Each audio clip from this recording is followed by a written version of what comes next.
Nós vamos falar agora sobre a demissão da Eliane Cantanhede. Eliane Cantanhede, como vocês sabem, é uma militante esquerdista que trabalha no principal portal de folhetim comunista do Brasil, a Globo News, e sempre com opiniões muito à esquerda da média brasileira, e foi demitida hoje, Ninguém sabe por quê. Segundo apurou o Ricardo Feltrin fez um vídeo sobre isso. Segundo ele apurou, a demissão foi pelo conjunto da obra. Mas que coisa estranha, O conjunto da obra dela já é bem conhecido há bastante tempo. Por que de repente ela foi demitida? A minha suspeita é que a situação está ficando complicada para a economia brasileira. O pessoal está vendo que a situação está ficando muito complicada, estão começando a tomar medidas preventivas já, evitando conflitos com os Estados Unidos, Vamos entender esse caso aqui, que eu vou tentar explicar para vocês. De novo, eu não sei, tá? Sinceramente, não sei o que está acontecendo aqui.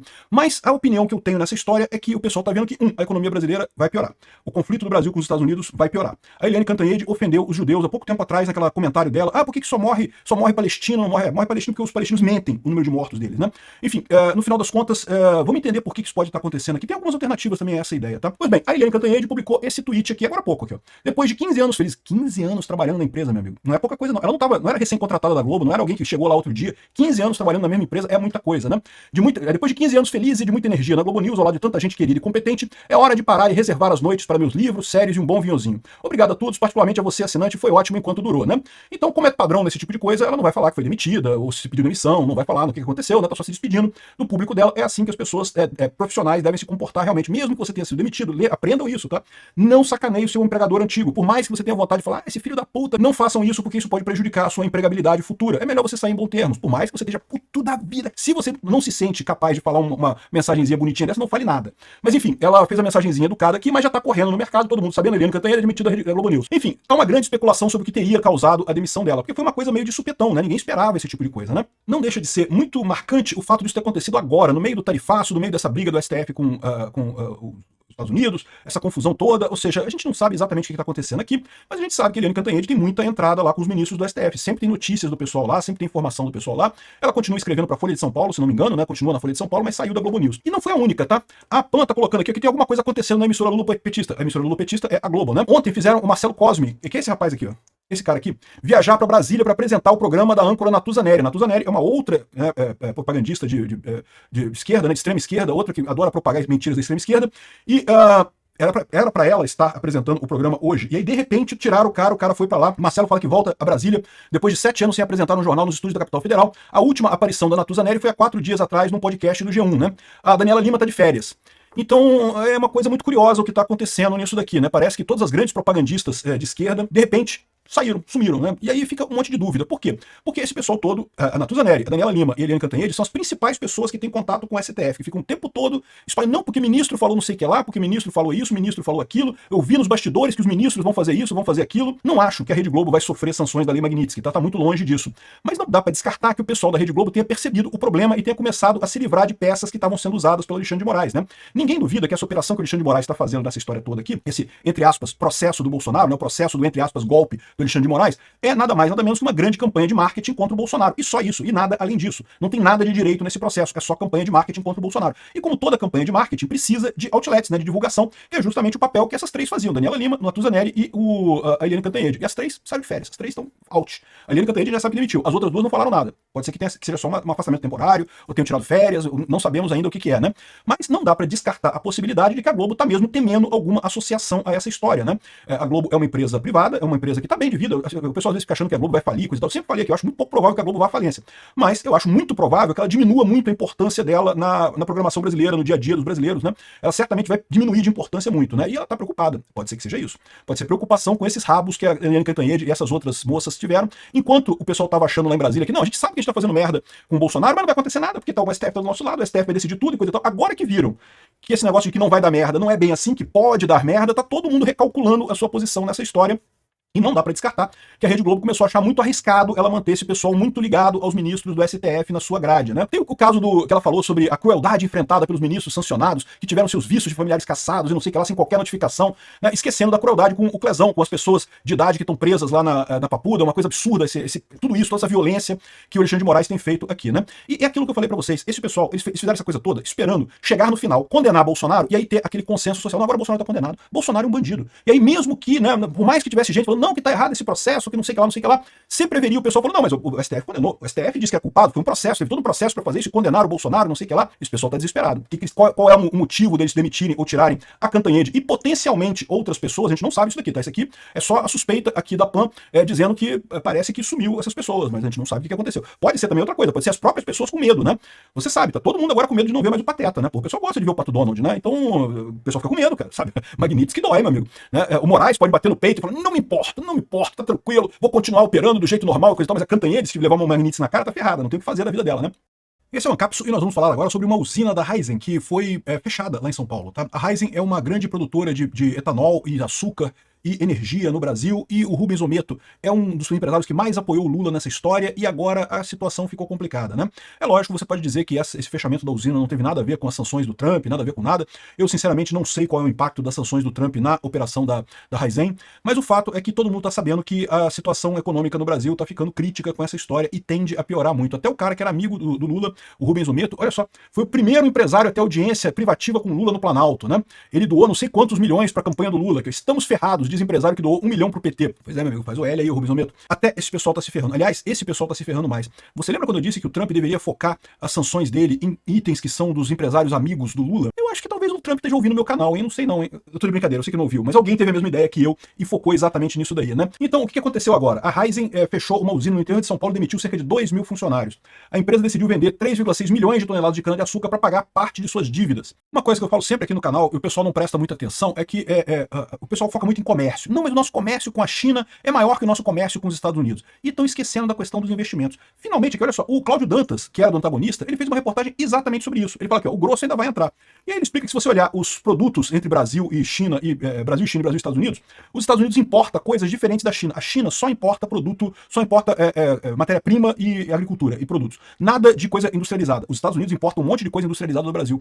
Ou seja, deixar de vender para os Estados Unidos destrói empregos no Brasil. Deixar de vender para a China não faz diferença nenhuma. A China não vai comprar as coisas que os Estados Unidos compram da gente, né? E é o ponto que eu falo para vocês. Investimento aqui no Brasil, quem tem é os Estados Unidos, não é a China. A China não tem investimento no Brasil. E aí coloca aqui, olha só, investimento externo direto no Brasil, principais países. É os Estados Unidos e aumentou mais ainda. E a China aqui, a China tá aqui, ó, pequenininha aqui, ó, depois de Reino Unido, Países Baixos, França, Espanha e Estados Unidos, que é o grande investidor aqui no Brasil, no final das contas. E aí que você vai entender essas coisas, porque a Raízen podia estar pensando em conseguir investimento americano para resolver o problema aqui no Brasil. Mesmo que ela não exporte nada para os Estados Unidos, é o mesmo caso da Globo, né? A gente viu que a Globo de repente demitiu um monte de jornalista aí que tá meio ligado ao Moraes e coisa e tal. A Globo não exporta nada para os Estados Unidos, não tem nada da Globo nos Estados Unidos, não faz diferença para ela isso. Mas esse cara foi o primeiro, o cara que mais apoiou, o cara que mais fez o L. É ele, vota no Lula. É isso daí. Vai, tomara que se ferre esse cara. Eu torço para que ele se ferre muito. Aí o Lula chegou a fazer propaganda das empresas dele aqui. O Lula exalta o etanol e disse que vai ser garoto propaganda da empresa do Rubens Ometo e não sei o que lá, isso em 2023, no início do governo e coisa e tal. Quando foi em 2024, o Rubens Ometo já caiu na real, já percebeu que fazer o L deu ruim, né? Aqui, ó, estamos ferrados, diz empresário que doou 1 milhão pro PT. Percebeu que deu merda na coisa, né? Só que a merda tá só começando, meu amigo, ainda vai piorar, vai ter muita merda ainda até o Lula sair da presidência, né? E de novo, isso já aconteceu com esse pessoal aqui, vai acontecer com muitas outras empresas aqui no Brasil. É o que eu falo pra vocês, o Lula pode aproveitar até aqui o bônus dessa história do tarifaço, dizer que bater no peito, gritar soberania, soberania, não sei o que lá, né? Mas agora, meu amigo, agora que entra realmente as tarifas, agora que a coisa realmente pega, ele não vai ter muito proveito nisso não, né? Não vai ter muito proveito nessa história e a tendência é só piorar a economia daqui pra frente, só piorar a situação até 2026, né?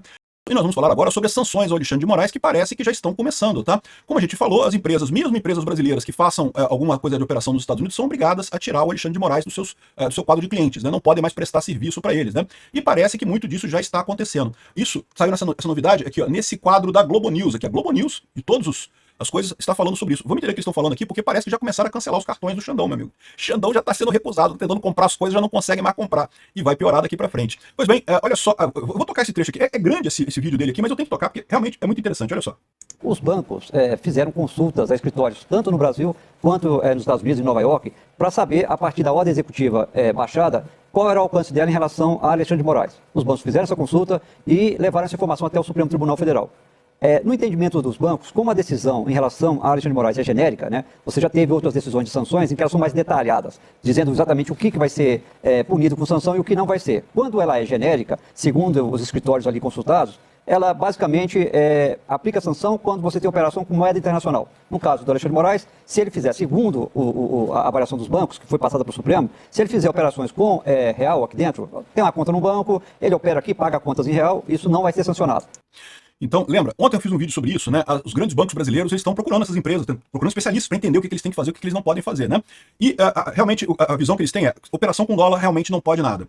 Agora, lembra que operação com dólar tem muita coisa, cara. Se você compra um joguinho na Steam, meu amigo, você tá usando dólar, você sabe, né? Mesmo que seja seu cartão aqui do Brasil, você tá usando dólar, porque a Steam fica lá nos Estados Unidos. Um monte de serviço que você compra, se você paga Netflix, a Netflix, você paga ela com cartão aqui no Brasil, mas é uma empresa americana, isso é cartão é tudo em dólar, né? Então, ou seja, todas essas empresas, assim, essas coisas que você compra na internet, tipicamente você paga em dólar, corta coisa pra caramba. Mas calma, a parte principal ainda não chegou. A princípio, sempre é bom dizer a princípio, né? Se ele fizer operação com dólar, às vezes você compra uma passagem lá e o site vende em dólar ou em euro. não pode fazer compra em site internacional, não pode fazer nenhuma operação de câmbio, e geralmente essas operações são liquidadas nos Estados Unidos, porque lá que é o centro do SWIFT que faz esse tipo de operação. Então, aí não pode fazer operação com dólar. Com real pode. A princípio. Cartão de crédito dividiu os bancos. Tem banco que acha que se for uma compra com real, pode usar o cartão de crédito com bandeira americana. Outros bancos acham que não. Aí eles chegaram à conclusão seguinte: vamos bloquear os cartões internacionais do ministro Alexandre de Moraes. Bloquearam os cartões do Xandão, tudo, meu amigo. Tá tudo bloqueado. Se tentar passar na padaria, não passa mais os cartões do Xandão. Aí o jornalista fica apavorado. Não, peraí, como é que é isso? Não pode bloquear o cartão do Xandão, tadinho do Xandão e coisa tal, meu amigo. E vai piorar. Vamos concluir isso aqui, porque eu vou falar, vai piorar essa situação, tá? Mas já está acontecendo. Você está dizendo isso? Eles já começaram a bloquear os cartões do porque ministro? a ordem já está valendo, né? A ordem já está valendo e já estão bloqueando os cartões de crédito internacional por precaução, para evitar que, de repente, tenha alguma operação com cartão internacional e eles sejam sancionados. Então já está bloqueando os cartões de crédito, né? Então essa é uma etapa, Marcelo. Então, por enquanto é isso.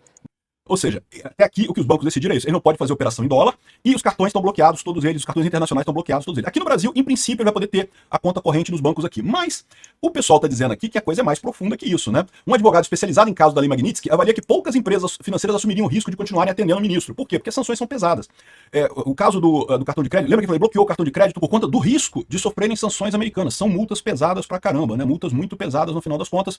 E de novo, eu sei que tem o pessoal falando um negócio de Código de Defesa do Consumidor. Gente, esquece esse negócio. Código de Defesa do Consumidor diz que você não pode discriminar um cliente aleatoriamente. Se alguém chegar na sua loja querendo comprar uma coisa e você falar, não, você eu não vou atender, não quero te atender. Você não pode fazer isso pelo Código de Defesa do Consumidor, é verdade. Mas isso aqui não é aleatório. O cara sofreu uma sanção, o cara tá numa lista de pessoas que estão bloqueadas. Então, não tem esse negócio, né? Inclusive, os termos de uso dessas contas correntes, todos os bancos, quando você abriu sua conta do banco, você não teve que assinar um papelzinho lá, tinha um monte de coisa escrita ali. Você não leu aquilo, né? Eu também não li também, ninguém lê aquela porcaria. Mas ali tá escrito as condições da sua conta, da abertura de conta. E uma dessas condições é justamente que se você for colocado nessas listas de lavagem de dinheiro, de tráfico de drogas, de violação de direitos humanos, babau, o banco vai encerrar sua conta. Ele não vai tomar uma multa, não vai tomar uma punição internacional por conta disso, né?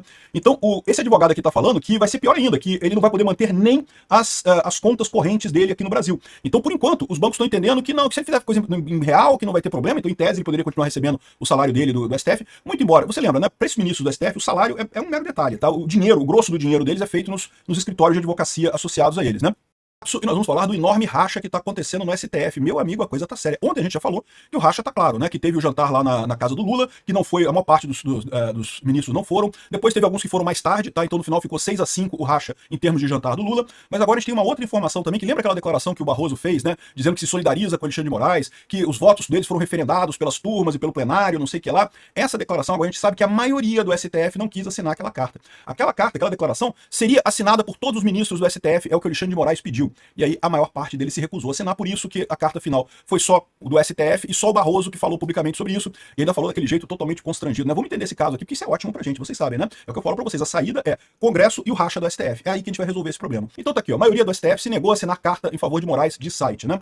Então aqui, ó, o ministro Alexandre de Moraes, Supremo Tribunal Federal, tentou pressionar todos os seus colegas da corte a assinar uma carta coletiva em sua defesa na última quarta-feira, dia 30, após saber que havia sido incluído na lista de sanções da Lei Magnitsky, né? Mas não teve sucesso na empreitada. A informação foi divulgada pelo site Poder 360. De acordo com o veículo, mais da metade dos 11 ministros, ou seja, pelo menos 6-5, avaliou como impróprio que o STF produzisse um documento conjunto para criticar uma decisão interna do governo americano.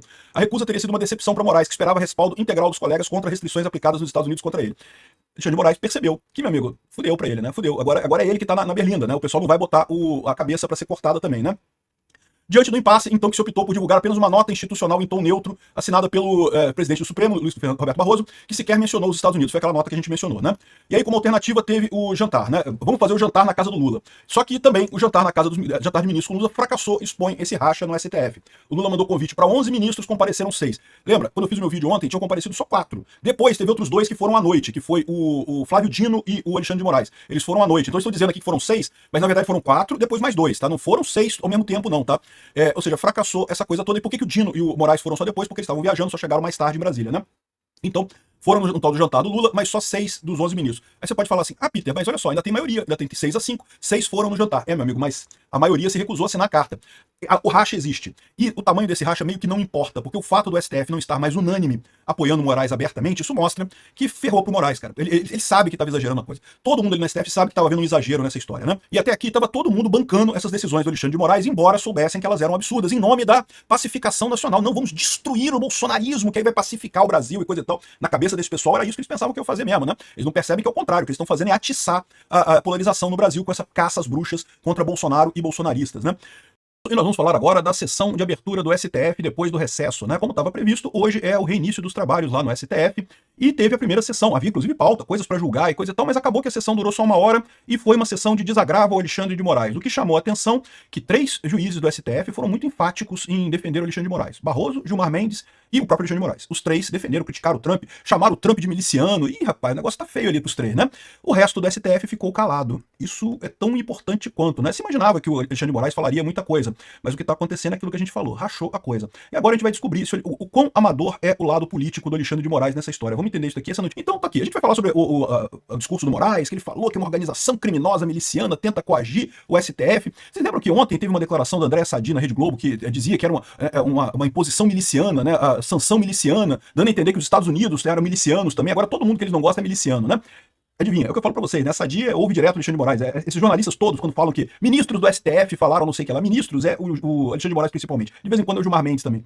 Muito mais raramente é o Barroso. O resto simplesmente não fala com jornalistas, né? Enfim, mas o que chama atenção mesmo nessa história, o que eu acho que é importante nessa história, não é o discurso do Alexandre de Moraes. É lógico que o Alexandre de Moraes ia descascar as batatas toda lá, ia falar pra caramba e não sei o que lá. Agora, o que chama atenção é que, olha só o que disse a Carolina Brígido aqui, ó. Mensagens duras. Moraes e Gilmar Mendes fizeram referência à atuação do Eduardo Bolsonaro e do Paulo Figueiredo, pseudopatriotas que terão resposta à altura do judiciário, não sei o que lá. E isso é um problema, porque, como eu vou falar pra vocês, isso vai demonstrar cabalmente para o mundo que há perseguição. Por quê? Porque o que eles fizeram foi denunciar o caso lá no governo Trump. E quem tomou a decisão foi o governo Trump. Por que eles vão ser punidos nessa história, né? Ou seja, obviamente, o que está havendo nesse caso é perseguição política. É exatamente o ponto que eles disseram que o Alexandre de Moraes está fazendo perseguição política, né?